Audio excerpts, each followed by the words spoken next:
So this talk show is organized by CIO Care, the non-profit arm and pillar of CIO Academy Asia. Now, CIO Care serves to be an effective channel for our CIO community. And before I move on, how many of you know what a CIO is? Okay, we have our expert here, we have a few CIOs here. So this is a good time to test, see how many know that your job is actually an important one to the business. How many of you know what CIO stands for? Chief, we got chief and officer, correct? So what's the one in the middle? Information, that's right. So for our CIO community to also contribute back to our community around us, and along the way, inspire youths to join us on this journey also. Now, aside to the talk show, and I will need the slide to change very quickly. Yeah, next please. So as you can see, this is where we had our very first event for CIO Care, and this is called the Web Development and Design Workshop, where we held it at SMU itself. It was our very preliminary effort to engage youths to get aware about technology and understand the influence of technology on today's business world. Next. The key activities that our CIOs, our community of CIOs participate in at CIO Care is to enable our charity organizations and social welfare organizations in Singapore as well as around the region build their capabilities in technology so that they're able to care for their beneficiaries better. So at CIO Care, we're not experts for every kind of beneficiary. We're not experts with those who are visually impaired, those who are unable to hear. But as senior technologists in the community, we're able to help these individuals and intermediary organizations serve their beneficiaries better. And myself and my team are more than happy to engage with you if you have ideas and if you want to see how you can contribute to our community also. So aside to this, next slide please, we also have to support the operations, the programs at CIO Care to launch a book called Inspired Beyond SG50. Now, this book is a compilation of stories and the experiences of 55 CIOs. And the proceeds of this book goes to support the efforts at CIO Care. Now, this book, most importantly, is also dedicated to the next generation of leaders, of technology leaders in Singapore and around the world also. And our forwards, contributed by Chief Executive of IMDA, Gabriel Lim, as well as Jordan Schwartz from World Bank, has garnered this book raving reviews in Singapore as well as around the region. So to kick off today's talk show, we have indeed a distinguished panel with us, and we really appreciate Marcus from Carousel, if you're somewhere around. Marcus? Yeah, that's right. As well as Ash from Fast joining us together with Marco Lepisto from Amazon Web Services and Jobert from NetApp to be on this panel to share their insights on technology. So without further ado, I'd like to introduce Marcus on stage here to share his perspective on mobile e-commerce. With that, please give Marcus a big round of applause.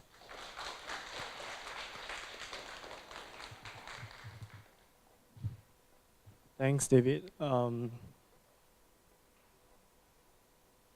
So before my slides gets flashed, just thank you so much for taking time to be here. It feels like a long time ago I was a student. So it's very good to be back at the campus. I always miss the lifestyle. So quick background myself, I used to study at NUS Business School as well. So I did general business. And then took this overseas exchange program. That's where I fell in love with tech and came back to Singapore to start Carousel with my other two co-founders, also from NUS. So really honored privileged to share about e-commerce, about mobile, how and why we do what we do, and the purpose of our company. Cool. So how many of you guys are students here, or BBA, bachelors, or all bachelors here? BBA, business, sorry. Anyone else not business students here? So where are you guys from? Is this open? So, wait, quick question again. Are you guys all from SMU? No. Okay, so you guys are all over Singapore. Is that right? Okay. So I'll cater that a little bit different then. My assumption was everyone's from SMU here. So this is Carousel. I mean, in a nutshell, we are mobile classifieds. So snap this sell. Within 30 seconds, you can sell something on Carousel. And buying is as simple as sending a text message. We are in seven countries, 7 markets: Malaysia, Indonesia, Taiwan, Hong Kong, Philippines, and recently Australia. So our mission is really to inspire the world to start selling. We believe that everyone else here has something to sell, something underutilized, something that can be passed on to someone that actually can benefit from it. That's our mission. Okay, so it's a bit chopped off. But if you can see here, like I shared, I was once a student like you guys, and as a student, we all love smartphones. And on this topic of like mobile being a rush, a gold rush, I see it more like mobile as a platform to help enrich people's life and solve meaningful problems. And as a student, lots of people use their smartphone. If you take the MRT, I always take the MRT, the last train, because I love to observe how people use their smartphone. People are always surfing the web, shopping online, and that's what everyone's doing right now. They're buying more stuff, and if you look at like e-commerce, it's rising. If you look at every single report, any single research is always rising. Middle class income increasing, more disposable income, more people going to shop. And it's going to be close to $4 trillion of e-commerce value is going to be transacted. And in just smartphones, mobile commerce, by 2020, it's going to be 1.6 times bigger than compared to like this year. And there's tons of stuff that's going to be replaced. Tons of waste, tons and tons of waste. So if you look at like say Singapore, there's close to like 3 million, and just clothes and textile alone is about 144 tons of waste. And just put things in perspective, right? I like soccer. I'm a huge Manchester United fan, although Manchester United is not having a good season.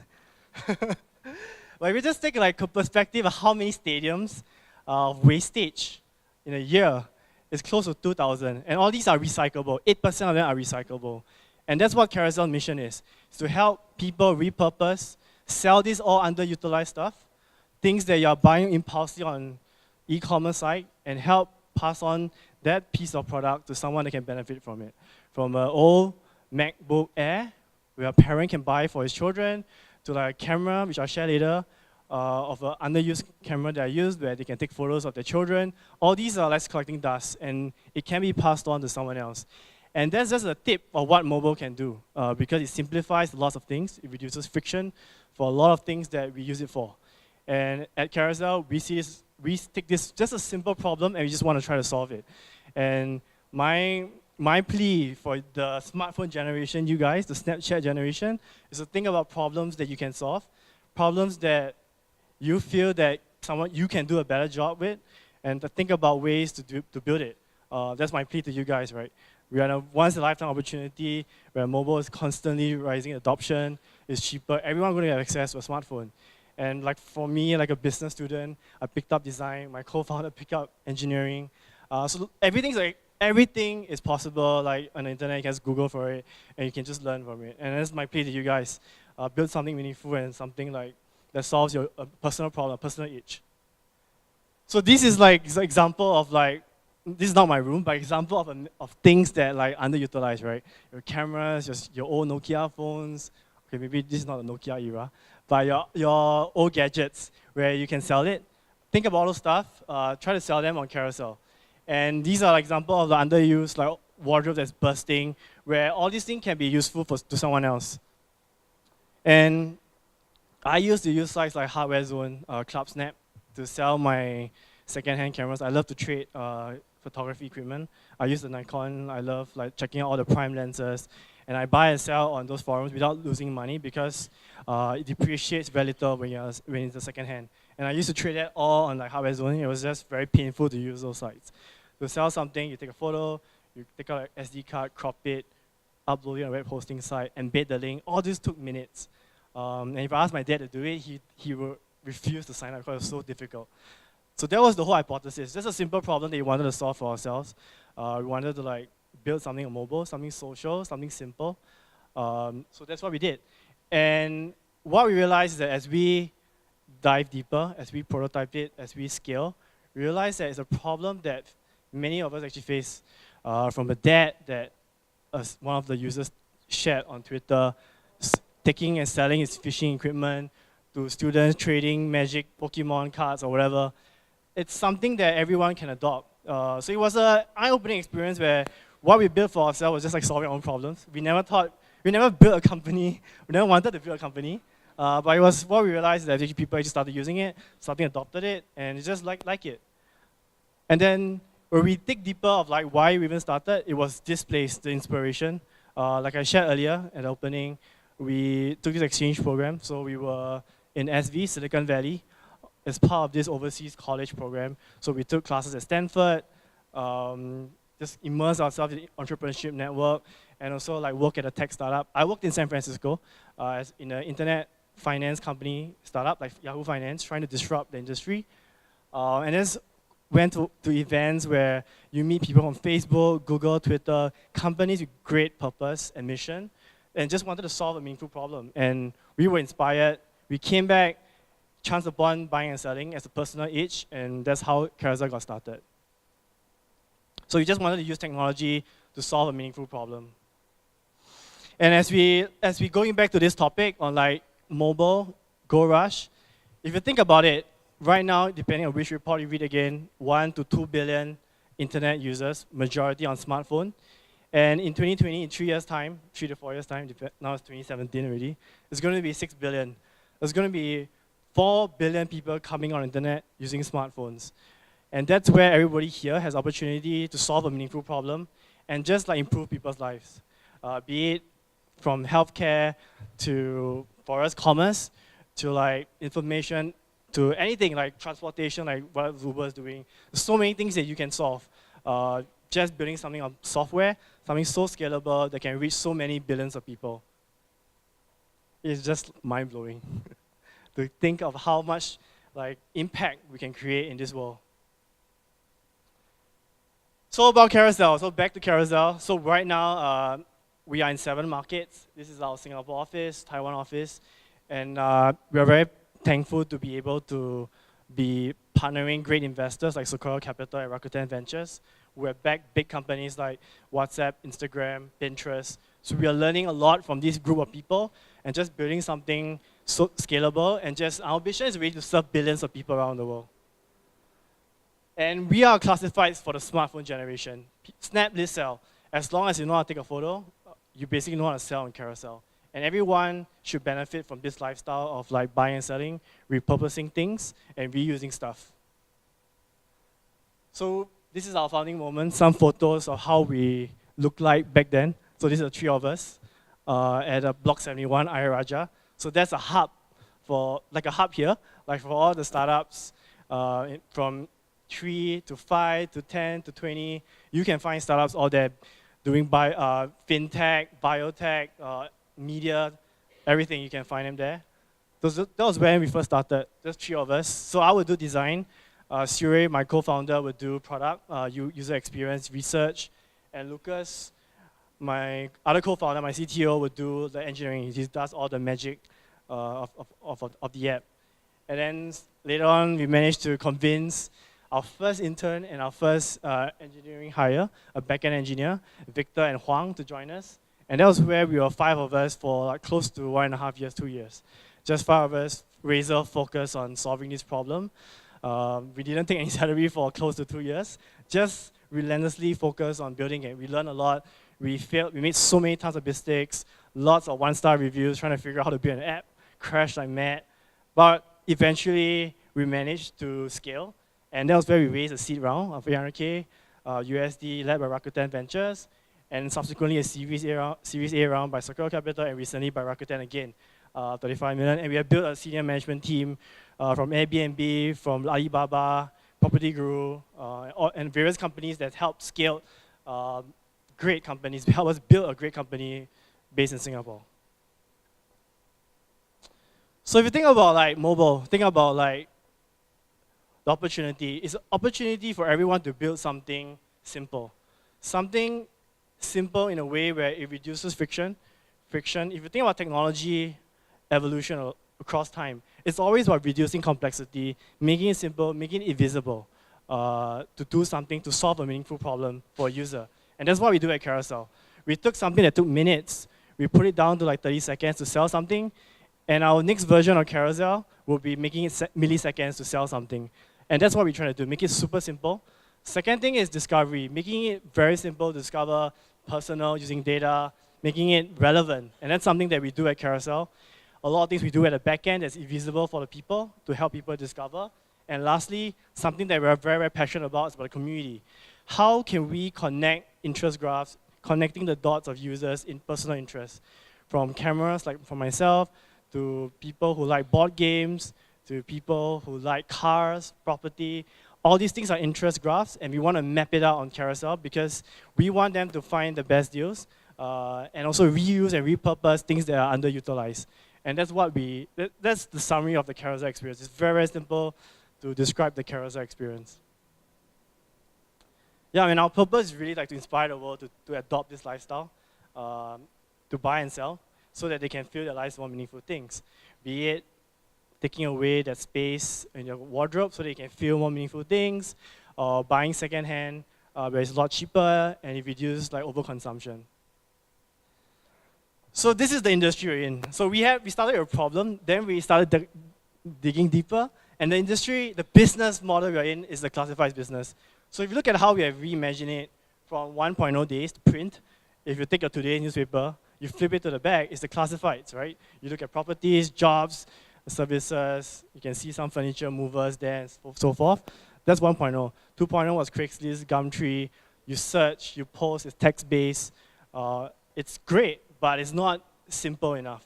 When mobile came to disrupt the internet usage, it made it even easier. Allows you people to create content, be it using the camera, be it using the video camera in the phone, be it the easy texting. All these things make it very simple and made a lot less hassle, less friction for buying and selling. And that's what Classifieds 3.0 Carousel pioneered 4 years ago, and it's where we are today.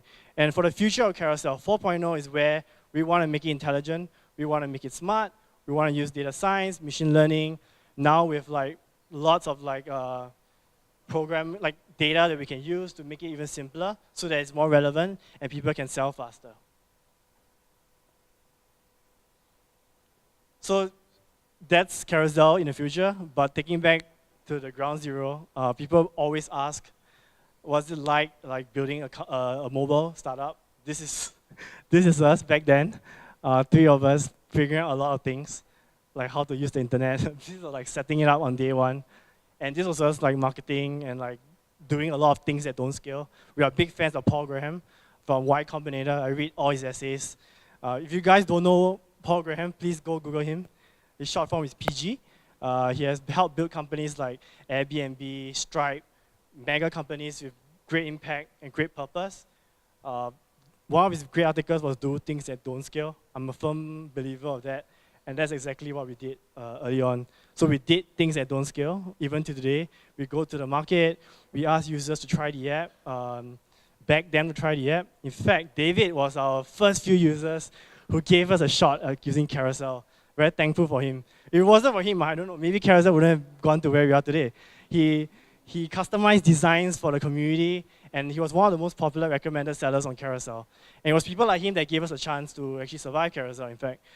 Very fortunate to have people like David giving us a shot of like giving us a shot in like using the app and usage. And over time, we have managed to convince naysayers and like build Carousel to where we are today.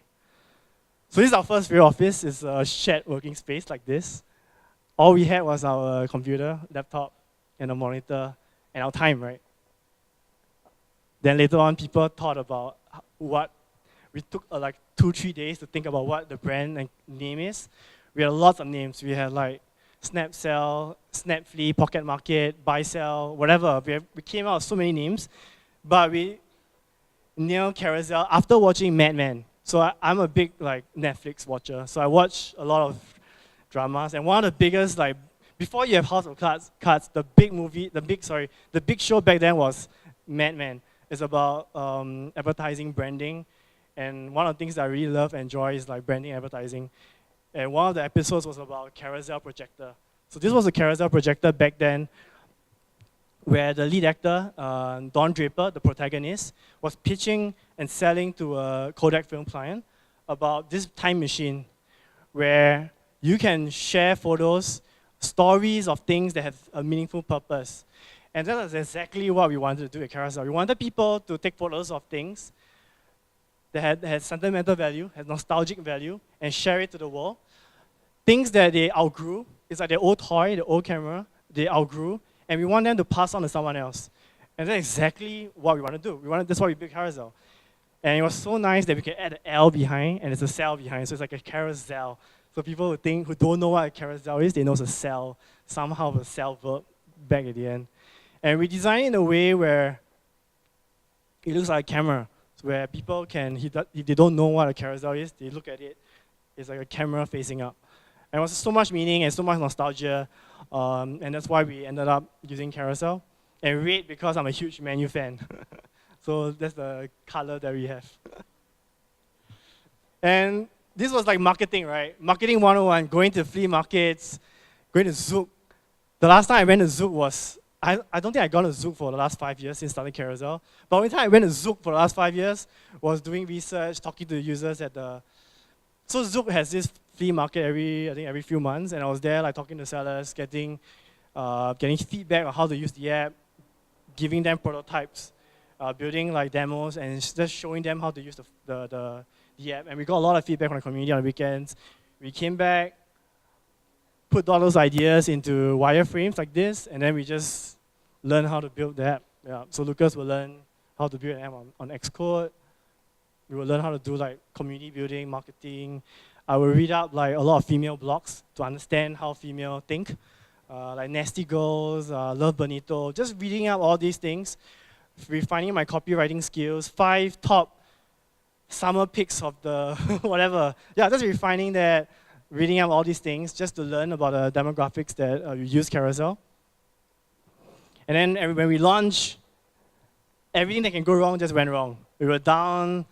If you guys are unfortunate users early on, like David, half the time we were like connection error. Like we were down, we had 1-star reviews, 1-star ratings, just crazy. This was an example of whenever, not right now, you see our app go down, this is exactly how it looks like. People falling asleep, after replying so many emails, and I would scratch my head, figure out how to reply the angry tweet that's on Twitter, the angry Facebook post, the angry Facebook message or emails that we get. And then Lucas will figure out how to fix it. So Victor is taking a photo because he's waiting to migrate his servers, to migrate overnight, so he can take a photo. And Huang is just figuring out how to solve it as well. So this is an example of when we go down. And we rest. And we go again, right? We just go again. We take the feedback, put it on a whiteboard, and we just go again. This is iterate, just edit, because we care the most, right? So going back to this whole idea of like mobile and all these things, build something that you care a lot about. I cannot stress that enough, because it has to be an obsession. This is, I think, close to obsession, I think, of like us wanting to build something. We're just geeks that we just love technology. I love reading TechCrunch. I love reading Tech in Asia. Just love technology, and we just want to build technology for the world. So going back to build something that solves a problem for yourselves, and that's something that you would like to do it overnight and on weekends. And there's 3 of us or 5 of us. Now we have a legit engineering team. We have people way better than us in what they do, in their craft, and we trust them. So this is like engineering day, engineering planning. We have engineering stand-ups every day, so they just stand up, figuring out what's blocking them, clear the blockers, and just checking are we on time to deliver value for our users.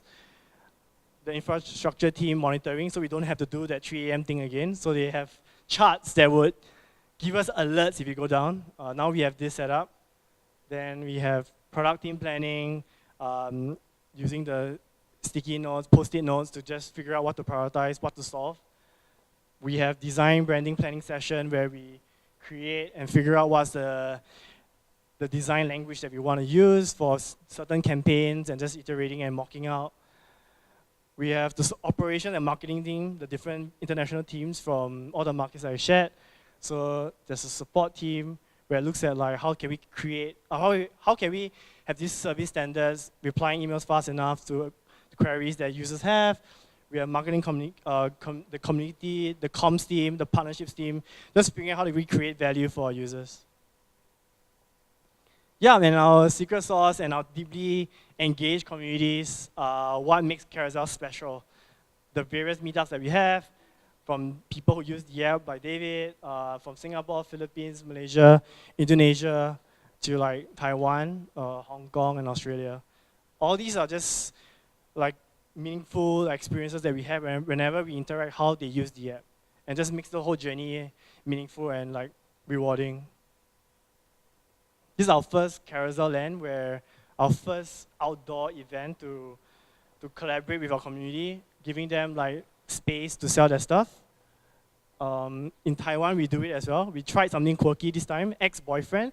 So people sell their ex's things, yeah, their stuff from the ex, so that they can move on, they can clear their space and feel more presence for other guys, I guess. We tried something new. It was well received by the media and Taiwan public. We also try quirky stuff like styling, fashion styling in Hong Kong. Yeah, that's part of the team. And Australia, we also tried something new. We tried launching with out-of-home marketing. We had Sophie Mang from Bardo. It's probably my time. Bardo is like the Spice Girls of Australia. And she uses Carousel. She just broke up her boyfriend as well. So we're trying something new, trying to use a celebrity endorser for the first time. And this is the team right now, about 100 over, less than 1% done in our mission to really inspire the world to start selling so that they can fill their lives with more meaningful things. On this note, I just want to end like, we built Carousel not because there was a gold mine, it's because we wanted to create value. But I truly firmly believe you can create something valuable for billions of people. It is something that would be a sustainable business. And my plea, like I said earlier, is for you guys to think about what meaningful problems you can solve and use mobile as a platform to deliver value for users, to deliver value for the people in the universe, right? And with that, thank you so much for listening and taking the time to be here. This is 6 o'clock on this Thursday evening. And this is my email. If you guys have any ideas how to improve Carousel, please reach out to me. I'm happy to bounce ideas as well if you guys have any. So thank you so much. I'll see you guys later. Thank you so much once again to Marcus. I don't know if it's a good or bad thing, but I don't have anything to sell yet on your ex-girlfriend Flea. So, and of course, there is a distinct group of people today that can relate to server down at 3 a.m. I think we have a few IT practitioners here who are very fortunate to have been able to respond to crisis situations like that. So, what we're going to do now is to first invite the panel up. And you can sit anywhere, we don't have specific spots. So could I invite, please, the panel to join me up on stage so it's less scary and less lonely up here. Some questions. So before we start, I just want to first pass the mic to Jobert to introduce yourself, and then Marcus has done it, and on the other side, you guys can continue. So, good evening. My name is Jubert Oriarte. It's actually a French first name and a Spanish last name. I work for a company called NetApp. Anybody has heard of that company before? No. Only one. Okay. Two. Okay, here we go. Let's put it this way. Who has heard of Netflix? Okay, good. Facebook, Instagram, Snapchat, these big, large companies. Just imagine how much content is on that system. They need to have a place to keep those movies, your pictures, and the like. That storage infrastructure is what's running on our systems. My role as a principal architect for NetApp, I design those ecosystems. I design large storage infrastructures for those companies to make sure that you get to watch your House of Cards every time you turn on your Netflix. Yeah, so I'm Marcus. Started Carousel with Yuri and Lucas, my two co-founders. So I started mainly in product design. I love design. So if you guys want to talk about design as well, I love to talk about design. From product design to UI design to UX design, happy to talk about all these things. I'm very passionate about community as well, community building, and how do you scale communities, how do you find people of similar interests. So that's my passion and interest, and that's why we started Carousel. But now my role has changed more towards like senior management, figuring out how to scale companies, how to build teams that are aligned. So I work very closely with the HR, talent management team. I also work a lot on operations, figuring out how to scale processes and organizational structure. I still do design, but less so. We have a great team to do all those that I shared just now. Wish I can still do all those stuff, but tough now. So mainly these few things, and yeah, happy to talk about anything related to startups or yeah, all those things I talked about. Thank you. Hey everybody, I'm Markku from Amazon Web Services. Originally Finnish, I live here in Singapore now. What else? I'm a computer scientist, well, computer science major. I used to work at Nokia Networks in R&D, so I was building products, then I was supporting them, deploying them. I've been in data centers all over the world, something like 50 countries, fighting fires at 3 a.m., causing fires at 3 a.m. sometimes, then fixing them again. I was the cloud architect for Nokia Networks. I was the crazy guy who started pushing those products to the cloud, and now I am in the cloud. I'm in Amazon Web Services. Yeah, that's it. I'm a geek, I'm a techie. Hi everyone, I'm Ash. I'm from FastFast, and FastFast is a Korea company. It's a Korea logistic delivery service company founded by Elim Chu and Adrian Ng. And as you may know, Elim Chu is she's the founder for Street 77 that was like founded like 30 years ago. So my role as a GM in FastFast is to run daily operations. We do a lot of it's actually a platform for corporate businesses and drivers and riders to connect together. Yeah, thank you. So I guess since everybody has done their part, it's my turn to do mine. First and foremost, I'm a student at SMU. I'm doing my second year degree. And it's nothing but an honor to be here together with all of you guys. Aside from my full-time degree, I don't know it's fortunate or unfortunate, I get to be a full-time employee also at the CIO Academy Asia. And even more fortunate to be able to lead and spearhead a project called CIO Care. And I'll be happy to share more later about it. So, drawing the spotlight off me, now to Ash. So, we were on, Marcus shared that now there are a lot of online transactions, and where you deal is it can be anywhere, right? In an MRT station, it can be, you can send things to your home. So, from your perspective, what's the role of FastFast in Singapore or in the region if you're building it around the region? Okay, FastFast currently has like 300 over corporate customers. We have, for the past 1 year since its founding, we have had 10,000 individual customers that have used FastFast for their services. And basically, we are 90-minute urgent courier delivery service. And in this space currently is that there's a huge growth in the e-commerce. And everybody, all the shops and all the companies are going online to offer their services. So that's where FastFast come in to give the delivery services. Thank you. So how about, Marcus, you as a platform for these kinds of transactions, would you see a potential? I'm not trying to spark a partnership here, all right? But would you see a potential, to facilitate the customer experience as well? Of course. We just talked about it actually before during dinner. Yeah, how we see Carousel is we are building this ecosystem. Logistic, transport, shipping, logistic is an extremely difficult problem to solve. And what we do as a platform is to partner people who are passionate about that problem and want to solve it, like FastFast. And that's how we would, this is how we look at it, how we imagine things to happen.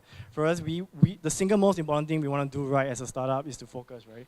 And for us, we want to focus on the platform, on connecting buyers and sellers, and partner people like logistic companies like them to create more value for the users, and like payments as well. So these are things where we just want to do our best in connecting buyers and sellers and let like our partners and ecosystem that we build to augment that value creation for our community. And to answer the question, yes, we definitely see this as opportunity. Maybe for Jobert or Marco, you have anything to add to that? If not, I'll move on to my second question. Yeah, definitely you guys should focus. So that's really the whole point. Always try to focus on your customers. What do your customers need? And then try to delight your customers, try to give them exactly what they want and listen to them and try to serve them as quickly as possible. So now we are very familiar with the Carousel logo, the Fast logo. We can find them on the App Store. But for NetApp and Amazon Web Services, you serve different level of customers, right? You don't exactly put yourselves in front of the end user, the consumer. So from your standpoint, how are you enabling fast-growing businesses like Fast, like Carousel, do their business better? So maybe I'll start with Jobert first and then move on to the other side. Okay, the first thing I saw when Marcus flashed the slide that says server down at 3 a.m. I saw a server on the side of the picture. The first question that came to my mind is, how much capacity does he actually have in there? I mean, for me alone, on my carousel page, I do have a carousel page, and I have about 30 items there being sold right now. I'm actually following one store. That one store has 24,000 followers, okay? They have about 1,600 items for sale. Now, if you've used Carousel, every time you make a post, you have to have about 4 pictures every time you sell. So imagine 1,600 items times 4 pictures. And then how many people are there on Carousel? So companies like us, we have to be able to manage or provide them with solutions that allow them to be able to scale this infrastructure, how to hold on to that. A while ago when Marcus stood up here in the front, I saw a lot of people put up their phones and started taking pictures, right? Where is that picture going to go? You're probably going to post it on Facebook or Instagram. Now just imagine all of you take the same picture, post it on Instagram. Would Instagram actually post that picture 50 times? It'd be very difficult if they did. So companies like us, we have technologies that are actually intelligent to make sure that those pictures can only be stored once, but multiple people have access to it. That allows you to be able to save. So our technologies, we create these infrastructures so that companies like Carousel and Amazon are able to take advantage of these to make sure they don't need to invest in so much capacity, but still be able to provide for the business. So how does Amazon Web Services help startups or companies of any size focus? Just like you said earlier, focus. So anybody who's in any business should focus on your core differentiator. So your secret sauce, your code and your customers, and everything else, the infrastructure that you need, all those boxes, whatever, you need them, but they're not differentiating. So in the old days, you had to buy hardware and you had to put it somewhere. I used to work at Nokia in R&D, and I was in Chengdu, China. We had about 2,000 servers there in 600 racks. And every year, the cost for that data center, just for the R&D, was millions of dollars. Ash, how much are you paying AWS per month? $140? Yeah. See a difference there? You lose a few zeros. So that's one thing. With the cloud, you go to utility computing. Because we have massive economies of scale, you're able to get the... So instead of building a power station, you just use electricity from the wall. So that's the same idea. You're metered for your usage and it's pay-per-use. But the main point is focus. When you use the cloud, you don't need to know how to build a database, how to keep it running, how to build big data analytics systems. You just use them when you need them. When you don't need them, you throw them away. And that lets you focus on your customers. And let me just quickly stand up. I chose to wear this t-shirt tonight for one reason, because it's mobile and e-commerce. So Supercell Games is a Finnish company, I'm Finnish. So they have something like 100 people. But did you know that Supercell Games is the most successful gaming company in the App Store now many years in a row? Because they use data in a really smart way. So first of all, if you play Clash of Clans or Heyday, for example, from Supercell Games, they have more than 100 million people playing those games at the same time. So they get amazing scale. And every time anybody plays Clash of Clans and presses any button, That's an event. So they collect these events from 100 million plus people at the same time and analyze it in real time. And they've made algorithms that can predict, for example, boredom. While you are playing the game, Supercell data scientists can detect that you are getting bored. Why is that important? Because they can change the customer experience while you are still connected to the game. The game you are playing in Clash of Clans is different from your friend. It's optimized for you, and they make sure that you can stay engaged in the game. Like if you're frustrated in a level, they give you something yummy like a sword or something to keep you engaged. So that's an example of focusing on customers, giving a personalized experience, and actually getting revenue. They get more revenue than anyone else in the App Store by doing real-time data analytics at massive scale. And they have only 100 people. They don't have any servers. It's all in the cloud. So that's an example. And then the other part is about cost of failure. So in the old days, when you bought hardware, I mentioned the Nokia example, millions of dollars in the data center. Now with the cloud, the cost of failure is a cup of coffee. So you should try things. If you fail, you learn something. It costs you $2, $3. And then when you hit big, like these guys, then you scale big. So, sorry, long answer to that. So you have a conundrum now, right? Not only are you scaling, the number of users multiply exponentially over time, and the other problem that you face is the amount of unstructured data that's coming on board both platforms. I mean, it has to be managed both ways, from the end user's perspective as well as from the data centers and the data infrastructure perspective.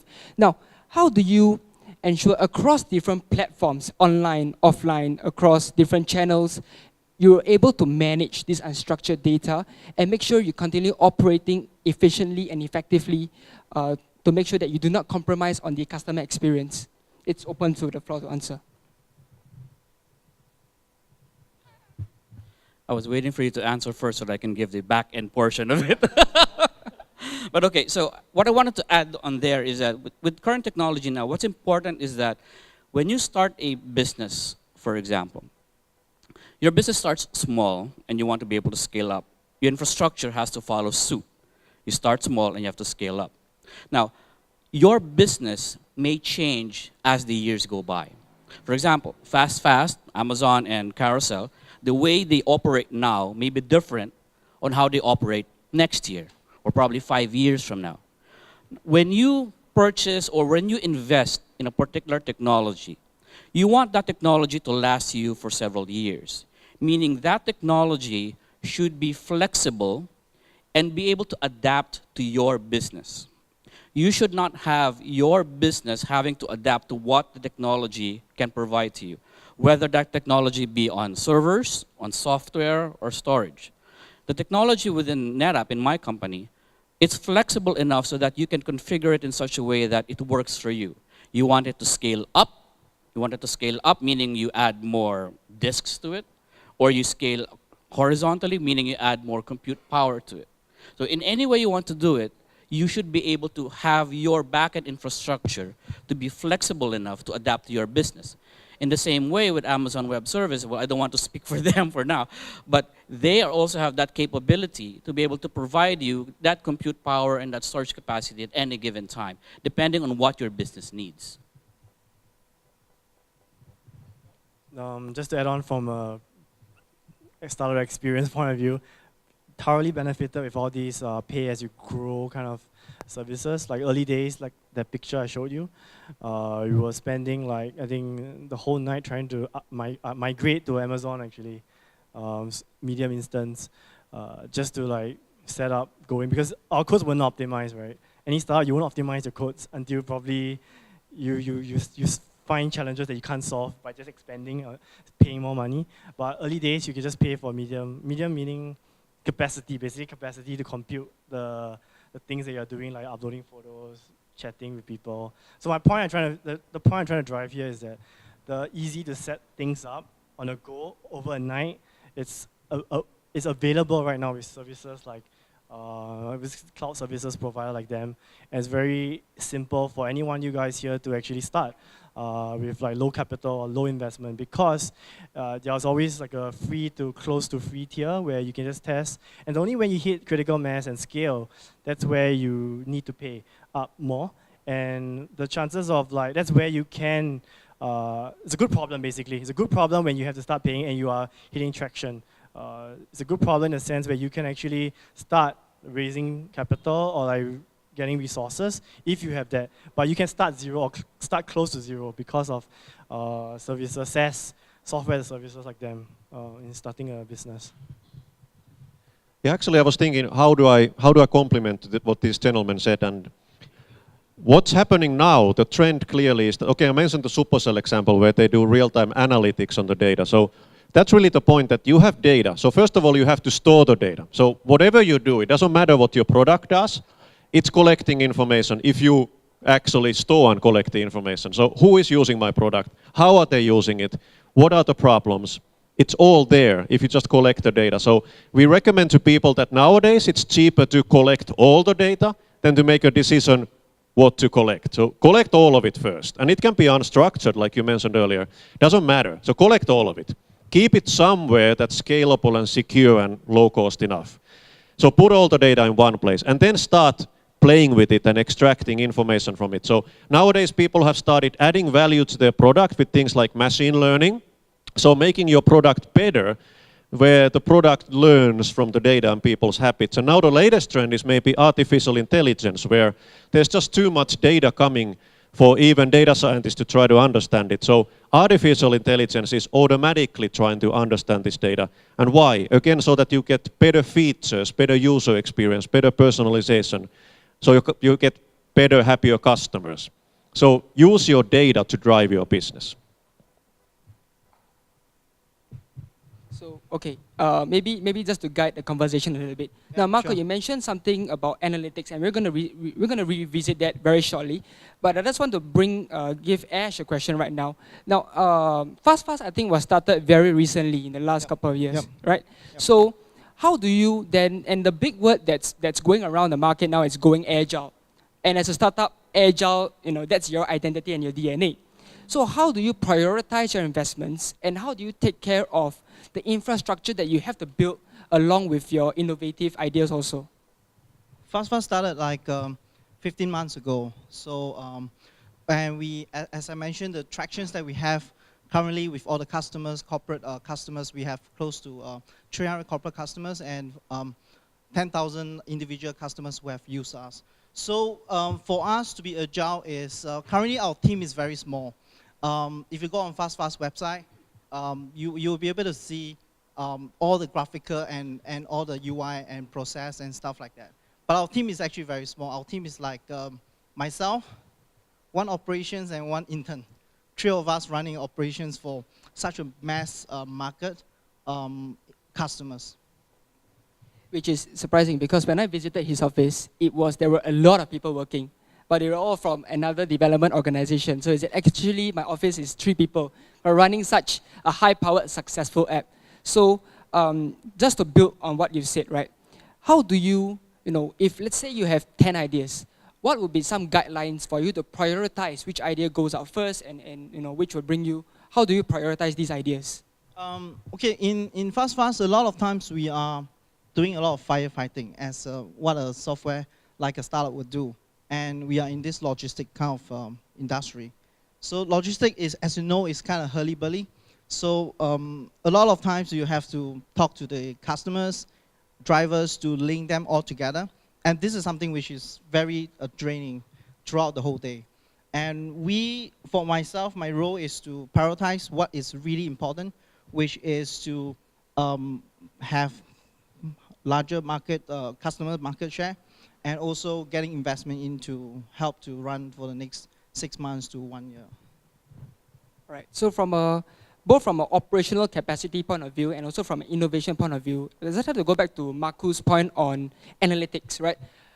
Maybe from Carousel's standpoint, from Marco's standpoint, are there any plans to use analytics how do you think analytics can become an integral part of your business? It's something that we need to improve on, doing that. Like going back to the unstructured data thing, like your question, we haven't fully leveraged. We have all those unstructured data. Well, we haven't really leveraged on those fronts yet. And that's because your last recent question, because of prioritization. There's so much things you can do and you should be doing, but the difference between, like, I guess, succeeding and failing is really on, like, being able to prioritize based on, like, what resources, what bandwidth that we have at this point in time. And for us, we prioritize a lot on, like, the selling, buying portion, and we haven't fully utilized, like, unstructured data. Like, how can we use machine learning? Like, how can we, like, use algorithms to figure out how to improve the selling process, right? Like, recommending prices, because one of the biggest challenges in selling something is that you don't know how to price your item. That's one of the biggest thing, and unstructured data can actually solve that if you have people working on it. So anyone here interested in that, please feel free to talk to me. There's a lot of stuff that you can do, interesting stuff you can model just to figure out what is the best price for iPhone 4 now, for example. Let's say, what's the best price to sell? What's the market demand, supply? What's the auction pricing? What's the best price to sell that in less than 2 days, for example? If you want less than 24 hours, sure, what's the best price to sell in 24 hours? I'm sure it's lower, but you sell in 24. So a lot of things you can do with data. And we haven't got to that yet because we are still, there's so much things as a startup we want to solve, like how can we onboard users faster, from install to sign up. That's a big thing that we want trying to solve, so we rather prioritize that, because if you don't even have people signing up, you can optimize the best selling processes, it doesn't matter if no one actually signs up to you. So these are kind of examples where you need to trade off, right? If you have 2-3 engineers, you need to prioritize what to do, and that's an example of a startup where prioritization is important, and it makes or break, really. A lot of people ask us about monetization. We only started monetizing after acquiring Kali, but for the first 3 years, we didn't monetize at all because we were razor focused on, like, building up the team, scaling the organization to the markets they're in. Now we have the capacity to monetize because of the leadership in Singapore, and that's a trade-off we made and prioritization that we made. So that was wanted to just touch on that. And going back to on data analytics, something that we have started looking through right now. So there's a lot of third-party solution out there that solve these things, from visualization to making sense of the queries, just plugging into, like, your Google BigQuery or whatever, and just pulling it out, where it may take 3 to 4 man engineers to build it, but there are a lot of, like, third-party softwares that enable people or startups to do that, and that's what we're doing. We are investing in those third-party tools, services that enable all these things. And just to be candid, we use Looker, is this data visualization dashboard that we use, so that the example where we save people building up the dashboard, just plug and play, and we have people, everyone from the organization, being able to pull out, like, the pool of data that will help with their marketing campaigns. For example, which categories have lesser, for example, let's say lesser chats, lesser offers. So we pulled out, for example, the category, then we do marketing campaigns just to engage more people to sell in those particular categories. We look at those kind of categories, we tweak the call to action. Yeah, so a lot of things we can do with data, and that's what we do. That's what we do. So it's only now that we start doing all these things. Yeah, so hopefully I kind of touched on the answer. It's not a straightforward, it's more like just sharing the context of as a startup, what we do and how we think about data and analytics, yeah. You want to say something, or want me to go? Okay, never mind. So for those who are quite new to the term unstructured data, let me rephrase that. Have you heard of the term big data? Who here has heard of big data? Okay. Who has heard of the ABCs of big data? No? A, they've already mentioned it. A stands for analytics. When you have big data, Carousel is getting there. Almost, it is there already. You are almost there. So a lot of this has to involve analytics. For you to be able to analyze all that information and all that data that you have, what are you going to do with it? B stands for bandwidth. How will you deliver that to your consumers? For example, Netflix has a ton of TV shows and movies. How do they stream that over to you very quickly? And C stands for content. Exactly what Carousel, Fast has. They've got tons of content. That content must be analyzed, and you must have enough bandwidth to be able to deliver that moving forward. And I believe AWS is one area that could help in that. Yeah, I just want to share a quick anecdote. So last week I was in Vegas. We had a really big conference there for our company, cloud conference, and I was super lucky because I accidentally bumped into the CTO of NASA. Accidentally. They were finishing their presentation and they had a really cool robot on the stage, and I was impressed by it. And later I realized it was made by JPL, Jet Propulsion Laboratory, so I really should have played with it. Anyway, so the NASA guys just shared something really awesome there last week. So just one of the projects that they have running on AWS is 2 satellites going around the Earth that are analyzing like the health of vegetation around the planet. They are generating gigabytes of information per second. So every second, these 2 satellites are generating several gigabytes of data. So that's the amount of data they receive, so ingest and store. And then can you imagine how the data is growing if you get like 4 or 5 gigabytes per second every day, 365 days a year? So after a few hours, how much data is there? After 2 months, how much data is there? So it's just immense. And that's just one project they have. So the amount of data these days can be crazy. Okay, so the next section is where we'll start opening questions up to the floor. And I'm going to provide some guidance in this, some parameters. So right now we see that the success of a mobile app or the success in mobile e-commerce doesn't stay siloed in just online platform and offline platform. You have to do both, right? You have to perform well in both. For example, for Fast, not only does your app need to perform well, deliver real-time information well and fast, your drivers need to perform as well also, correct? So in this increasingly complex fabric of interactions between online and offline, more so with the rise of virtual reality, augmented reality, what kind of opportunities, right, do you see? It's getting complex, getting difficult, but what kind of opportunities do you see develop in this space of mobile e-commerce? And if the floor has any questions, please feel free to also stand up and ask. Okay, for Fast is, we, as a startup, our first 6 months to 1 year is actually to gain traction, as you know, and for the last 1 year, we have that much traction already. So what's the next thing going forward for Fast in this space of complexity is to have a little bit more process. For example, when we have drivers training on board on every Friday, we will have, you know, some, like we take their IC and a driving license and the pictures and create a Fast pass for them, so that, you know, these are the things where customers who wants to send their deliveries are actually quite, you know, they trust us, they find us reliable. And it's not just the money itself for the delivery, it's also the quality and reliability of the delivery. And after doing an interview for the past, so very interesting. And I think one of the problems that startups have is, you know, when you subsidize your customers, whether it's a multi-sided platform, you guys are, for example, Google, you have customers and ads and whatnot, right? So I was wondering, how are you able to, which customer side do you have to subsidize? The sellers first, or obviously the sellers first? And then how was it that you mentioned that you monetize after 3 years? So how did that, you know, that's very difficult because sometimes startups need to have the money in first immediately, right? You have to pay for your infrastructures, you have to pay for your staff. So how are you able to also deal with that from your first year to your third year?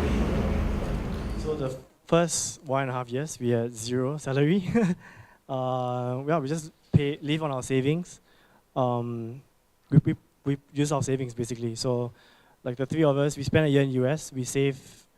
So part of the program, like I shared, we work in a tech startup. Yeah, we save our own money. We come back and we just, yeah, we just be lean. I didn't show like what I eat, but it's Cai fan every day. I mean, Cai fan is economical rice.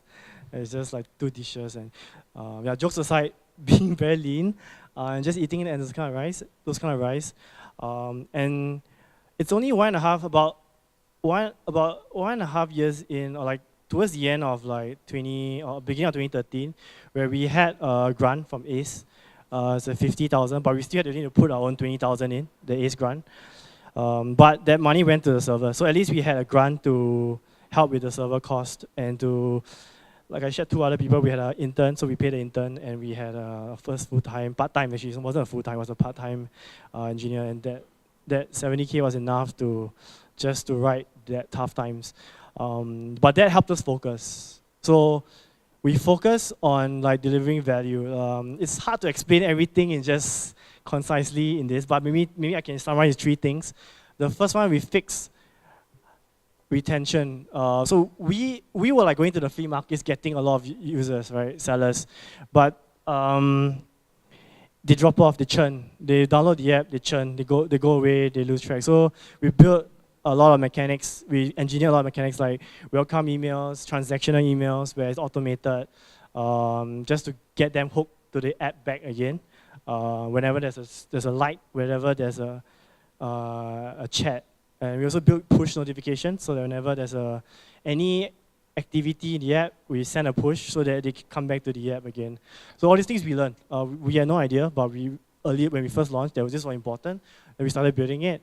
And then people started to retain, and we focused very closely on the lifestyle vertical, meaning female fashion. So I didn't go deep just now. When we started Carousel, we was everything for everyone. Then we realized no one actually used the app. Then we were something for someone, and that was the female verticals, where there's a lot of velocity. We focus on velocity and density. So we went to the female demographics, categories, student population, very focused on those verticals. So all these things are like things that we learned on the first 1.5 years. It's only when we started growing week on week, 10, 20% week on week, then is where we raise our seed round, and that's where we could hire, where we could double down on like marketing.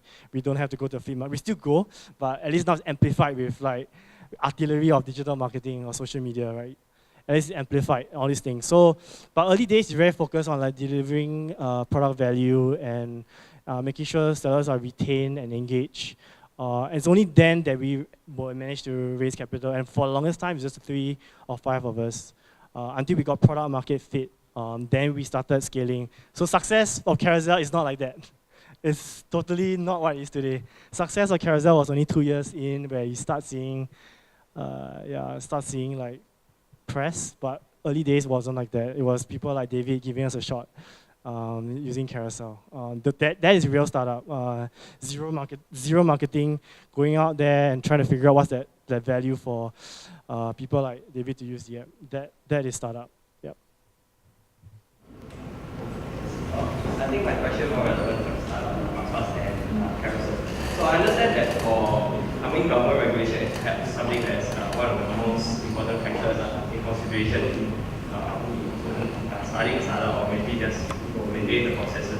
So I recall in Indonesia, I think the government recently considering to implement taxes on people who are selling stuff online. So perhaps people who are selling things on your platform, because I understand a lot of people actually are using Carousel as a primary business, but at the same time they're not paying taxes because you're not categorized it as such.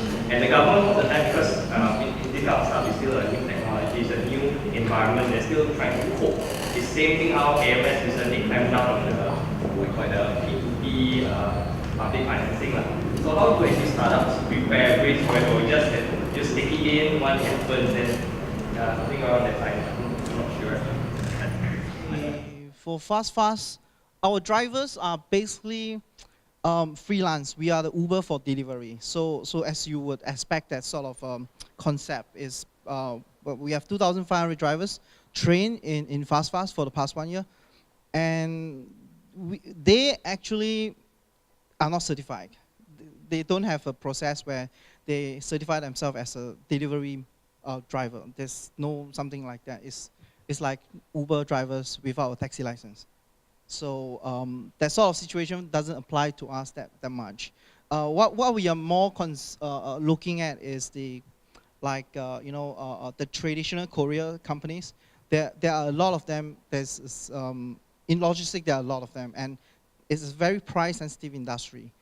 And what we do is providing a platform for them to, say, have an advantage over these traditional courier companies in that sense. So you see that our barrier of entry to the business is not that great as compared to government regulations and interventions. You don't see that we have drivers that has to go through a process, or MAS has some regulation for our guys. So it's pretty straightforward for us. I'm not sure about Carousel. Yeah, I didn't share this earlier, but part of what I do is also educating, educating people like the government and the various authorities. I think technology will always be pushing boundaries, pushing policies, and these policies are set decades ago or long ago that suits the incumbents. And as incumbents, they will protect, right? It's just if you talk about technology disrupts, all these kind of things, they're going to protect as much as they can. So it's part as a startup to also educate and also communicate the value of how what you're doing is actually creating value for people and people actually want it. So a lot of this is education. And from a market standpoint, I feel that if you create value for people, the market forces will take over. That's my opinion. And that's why for now, whenever we have people reaching out to us, we try to make arrangement to participate and to communicate and share those thoughts. I think those are very important things that we have to do as a startup, as any tech startup. Startup is one thing, tech companies is one thing, because tech companies is where you scale, right? You're scaling internationally, and you start competing with the incumbents and they start pushing policies to you. We're not at that. Thankfully, we're not at that yet. I think probably longer run we will be, especially how the transport industry has so much regulation climbing down, or even the room rental. You know which companies I'm talking about. They have a lot of regulation right now.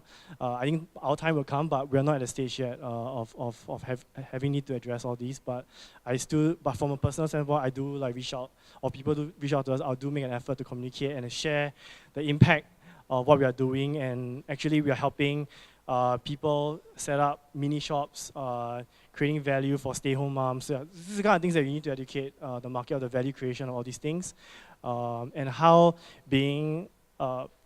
creating this value will translate to all these protectionist kind of policies. They have to be changed to help these people, enable them to enable these values that we're creating for them. I think these are proactive things that we do for us at Carousel. So I don't think I answered your question, but it's more how we think about it, and I can't comment directly because we are not at the stage where we're actually addressing those policy things. Just let me add something to that. If you talk about regulations, if you look at the fintech companies, startups, they have a lot of regulations. And I have friends who started fintech companies who are doing property and management and stuff like that. And they are very heavily regulated. And these are things they actually have to go through that stage of regulations and a lot of legal process to get through that stage.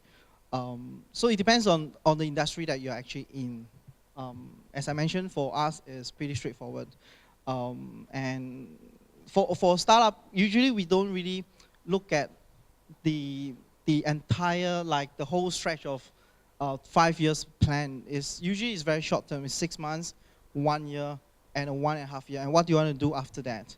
So for Fast right now is to scale up. How are we going to scale it up? Because we consider ourselves as a technology company in logistics. And we have a lot of advantage and over a lot of traditional courier companies. And if you guys have ever been or stepped in, or any of your friends or relatives in logistics, you will realize that logistics is a very easy to get into, no barrier to entry business. Like if you have one of my drivers, he's about 60 over years old. I don't consider him as a driver, but he's on public transportation. So we use him a lot because there will be some jobs that are unfulfilled in the city.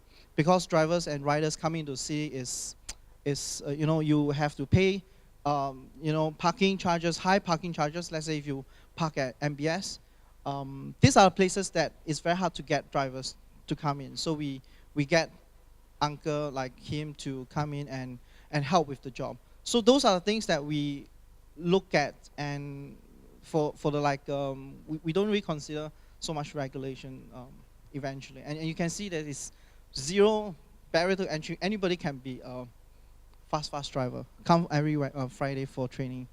Yeah. Yeah, so I think on the same topic, I think it's good for us to take a pause here and really look at the regulation.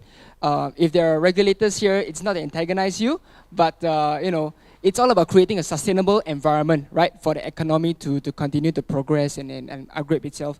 And I just want to put the spotlight right now on Marco as well as Joe. But now, there has been definitely increasing regulation on data protection, data privacy. Now, how have your customers been adapting to these regulations? Do these regulations create unique hurdles for you, and how are you navigating this new landscape in terms of regulation? Yeah, maybe from AWS side first. So we have a really huge number of security accreditations, like, for example, Pci Dss. So because the AWS platform is Pci Dss certified, what does this acronym mean? It means that you can build an app, you can build a solution on top of that where you have credit card transactions, so your customers can pay with a credit card. But if the platform you're using is not certified, then you have a problem. Oh, it's really difficult. So, and then we have HIPAA for medical, so that Philips, for example, can store their 190 million people medical IoT sensitive data on the system. And then there's FedRAMP and whatever, that NASDAQ can store the New York Stock Exchange sensitive data there. So all these accreditations help there. And then we have also made white papers for different countries, because different countries like Malaysia and Singapore, etc., have different kind of regulations. So those then help our customers or potential customers to know where they should focus, like what's not a problem, or where they should focus some effort to make sure that they have like data categorization or whatever. These kind of things. In the same way, so AWS actually uses NetApp as well. So a lot of their backend infrastructure for storage is also running on NetApp. Now, NetApp also, on our products, we also go through certifications. So there are, like you mentioned, HIPAA and things like that. We also have to undergo those to make sure that they follow these regulations. For example, certain institutions would require what they call worm storage. Worm stands for write once, read many. So that means when you store data, it must not be deleted and it cannot be modified. So you cannot simply go to a hard drive, put in your file and mark it as read only. It's not as simple as that, because that read only bit can be removed. Technologies such as those files that are written, when we guarantee it and certified to be worm, that means you really cannot delete it and you cannot change it. So we also have to undergo those kinds of certifications, or else our customers will not be able to use our storage infrastructures. I have a question for Hubert and Marco as well. I'm just wondering, as you engage with enterprise customers to sell them the services, or in the pre-sales, or the sales phase, or the implementation phase, just wondering what kind of challenges do you have with your engagements with clients? What are the main difficulties as you try and pitch and implement to them? What do you feel are some of the core capabilities that you and your firms have that allow you to overcome those challenges? Well, first of all, the really beautiful thing is that we are working together. We have a great partnership with NetApp. So why do I start with that? It doesn't matter what kind of systems the enterprise has now. Do they have a data center of their own? Do they have their own storage systems from NetApp? Do they want to use the cloud for maybe some new things or to complement some existing systems? So what I mean here is hybrid IT. So enterprises typically have some existing assets, existing investments. They should continue using them. They should continue refreshing them and improving them with companies and products like NetApp. And then if they want to try some services from the cloud, let's say machine learning or something, or artificial intelligence or something, then they can hook up the existing systems from NetApp to AWS securely and have compliance and have meet all the regulatory requirements. But at the same time, they can move at the speed of startups. So this kind of hybrid IT is really popular with enterprises these days, and we are super happy to collaborate with NetApp on these. I'd like to qualify your question. So you were asking about the challenges that a salesperson or a pre-salesperson would have when encountering requirements from customers, or difficulties in implementation. Okay, so before, when companies like us would go to a customer and sell a product, we would be called what you call box pushers. Meaning we go to a customer, we tell them, this is our product, this is how you use it, do you want to buy it? As simple as that. Nowadays, customers don't want that. What they want is a solution. They have a problem. The company that understands that business problem is what the customer is going to listen to. My company focuses on storage. We don't have servers. We don't have web servers, application servers. We don't have Intel servers and things like that. We have storage. The solutions that we provide to Amazon Web Services are purely on storage. If I go to a customer now and they ask for a solution for core banking, for example, I don't have core banking software. I don't have servers to be able to provide them. But I do have a storage infrastructure. So I focus on my strengths. But the key there is partnership. You have to be able to partner with other companies that complement your technology for you to be able to provide a total solution to that particular customer. When you start implementing, it is important that those products work together. So there's a thing called open standards, which allow you to integrate. And in Amazon Web Services, for example, they start using different kinds of technologies inside, not necessarily just NetApp. But we have to be able to make sure that our technologies work along with them. So in terms of challenges, it's more about understanding that business and who do you partner with to provide that solution. I can be in the forefront talking to a customer selling just storage, but beside me are my partners working along to provide the entire ecosystem. I hope that answers your question. Thank you for that question. So we have time for one more question. Is there one more question from the? All right. Just a question for Marcus. First one is, how did you manage to get funding without monetization plan on side? And then second one is, how do you monetize now? The last one is, how do you scale from self-employed small team to self-employed? Okay, to amplify that over the speakers, the first question is, how do you get the funds to first build their monetization plan? How do you monetize now? And my memory is short term, so what's the last question again? Right. The scaling, how do you scale from a self-employed model to now having a team of more than 100? So, wow, you've got quite a bit on your plate. That was three questions. I'll do a quick one. Maybe you can talk later if I can go to the details. The first one is how do you seek funding? So two things. A lot of people like ask that question. When I reflect, it's really making sure you have product market fit, especially in this climate in Southeast Asia. I had a kind of benefited being in the US where you can actually, like, I work in a startup in the US where the founder just pitched using PowerPoint slides and he got funding. In Southeast Asia, you can't do that. so when when I talk to interact other founders as well, it doesn't really translate here in Southeast Asia. It doesn't really work because people here are very conservative, risk averse. So there are two things you need to do, right? The first one is you really need product market fit. I cannot stress that enough. A lot of people, like I know, try to use like prototype or deck. I mean, yes, it will help convince, but it's tough. Imagine it's your own money. Would you put money? No, right? It's tough. It's very tough. Unless it's a proven entrepreneur, someone that has done it second time, third time, maybe then it's possible. But for us, when we fundraise first and second time, we never like deliberately gone through the fundraising process. So we had product market fit. So we made sure that we were growing week on week. So there's a magical number by Paul Graham. He says you should grow 10% week on week.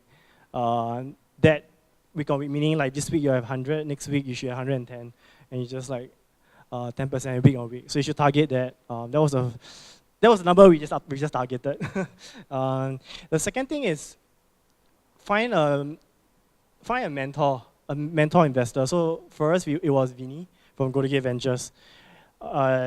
it was very also fortunate that we got connected through NUS. They connected with us to Vinny, and he was a VC, but also a mentor. And he is one of the best product person VC I know in Singapore, at least. So we would just talk about product, the three of us and him would just talk about product every time we meet. So every 2-3 weeks, we would meet, we would talk about product. Like he would be so hands-on that he will look at the emails that we sent out, the things, the flow, like what we are doing, even the what words we are using. That's the kind of like mentorship that we needed day one. And that's what we needed as well. Right? We didn't want the last thing we want is to come up with mentorship. This very high level thing. You know, we wanted someone that's very hands-on that can kind of like whip us basically. So he's very hands-on, and he was a VC as well. But it wasn't about fundraising. It was just conversation about product, and we just work product every 2-3 weeks. We just check in, and we would just ship meaning like we would just push codes, just iterating the product on the improvements that we talked about, and just every 2-3 weeks when he comes in, there'll be something new that we tested, we experimented, and we started to grow. Like I shared, right? The lady asked us now, we started to grow week on week. And all these things were indicator from, so investors will not invest in you, in my opinion, after one meeting. They won't. They invest in a line. There are people that look at graphs, right? They look at growth rates, they look at patterns and all these things. So you have to show like traction, basically, which ties back to product market fit. So that's what happened. Like he saw us progress every 2-3 weeks, progress in terms of be able to deliver value to users and be able to do stuff, like execute basically. So we started to like improve. So from one day we had like 7 users to like hundreds of users. So that's the kind of improvement that we made. And he asked us whether do we need capital or resources to further our mission, and that was how it all started. Yeah. So that was him asking, and yeah, since then he was very, very nice to allow us to find other investors to lead, and that was where he introduced to Rakuten Ventures, Seimin, and Seimin came in and led the round. Yeah, and that's seed. Sequoia was over coffee over at Paragon. We chatted with the Pci from one of the partners, and we just connected as well. Also product market fit. I think it's very important to show product market fit. And then, yeah, that was where the deal took about 3 to 5 months in terms of the paperwork and everything else. But it was just that you just need to show product market fit. I cannot stress the importance of it. Obviously, investors have their own theses as well, that they investment theses like mobile, e-commerce. So it's good to do research as well. It helps to know what their investment thesis is, what they are betting on. It's good to know. But at the end of the day, being able to figure out the product market fit is important. Okay, sorry. Second question is the fit. Like meaning, how do you put it simply? Usage, right? People use the product on a week to week. They are retained, they are engaged. Organic traffic is good, yeah. Product market fit. Yes, FIT, fit, yeah. Product market fit, yeah, okay. Sorry, what's the next one, sorry? Monetization. So a quick one on this is that we are in a classified business. Goldman Sachs recently ran a report. It's revenue, by 2020, it's a $47 billion business. And we, in Singapore itself, is a $160-ish million business. So it goes across like all the car vertical, property, jobs, and general classifieds. And we are reimagining that business. We are not reinventing the business model. We are reimagining the experience of people buying ads. So people are buying ads on the traditional sites. I won't name them. You will know who are they. On the newspaper, for example, the verticals. So they're already investing ads on that. And for us, we are bringing classifieds to the mobile experience, and we're taking all these. That's the revenue model. All this ad spend will be on carousel. Nearly like nearly half the population are using carousel in Singapore. So there's a lot of value creation for these advertisers that they can come on the carousel, and carousellers like have a great variety of second-hand cars, properties, or jobs in the longer run. That's how we monetize. And it doesn't pollute or disrupt the community, because typically brokers and dealers are already paying to sell these second-hand houses or cars on those existing classified sites, and we are putting that onto the mobile experience. So that's how we monetize basically ads, right? Ads. And in the longer term, there's we auction pricing, advertising technology that will help these advertisers sell better. The last one, scaling of teams. That's why we brought on board, like we built a senior management team, because it's something that we are learning as well. I won't say I know how to scale teams, right? This is one of our first few, in fact, our first job, real job.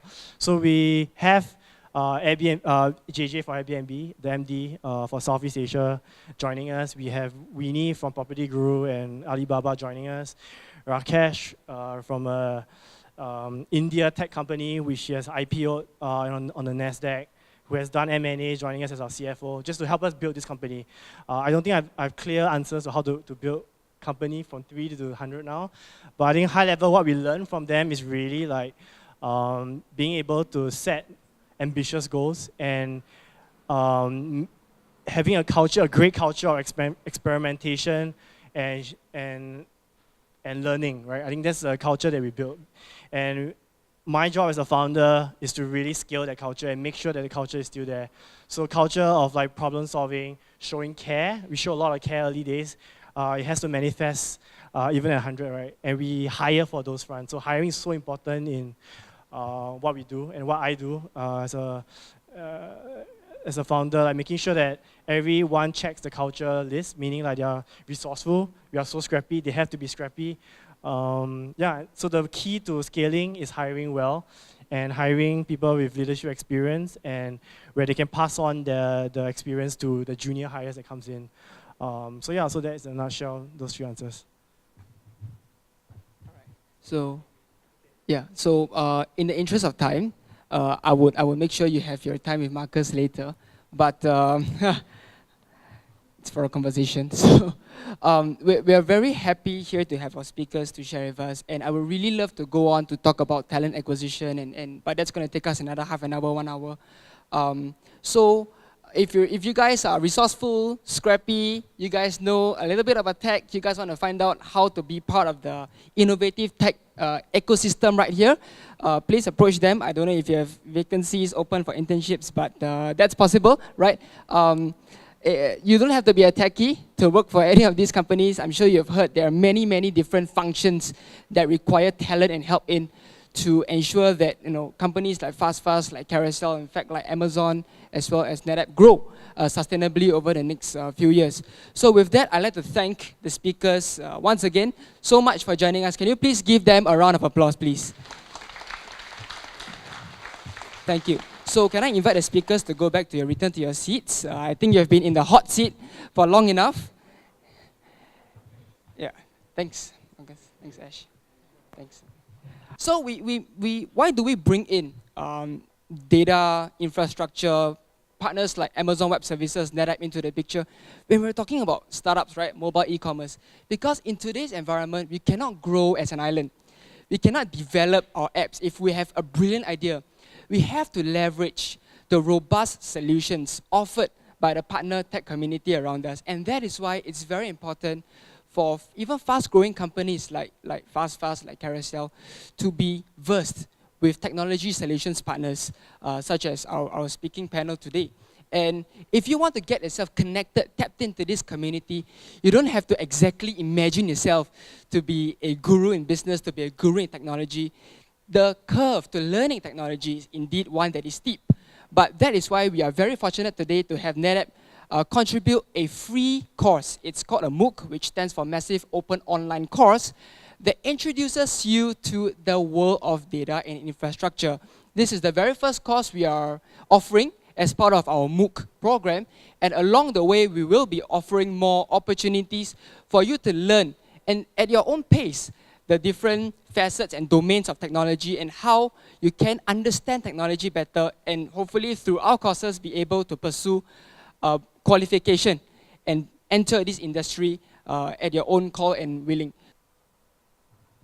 I don't exactly know what to share about the program, but just to let you know, if you do plan on working for a company like NetApp. When I joined NetApp, I conducted the interviews for those who are applying for our company.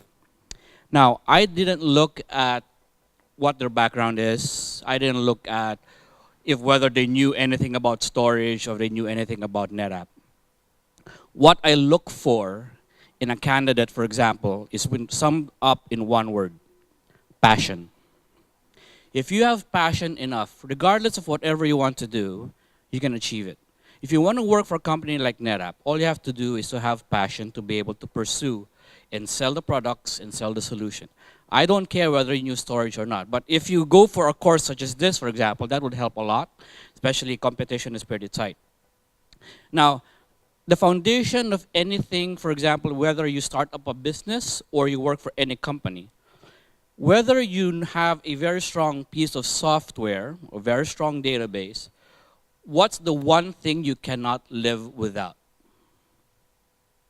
In your business, what do you need to maintain, to protect, to secure? What is it? You don't know? We've been saying it all night. Your data.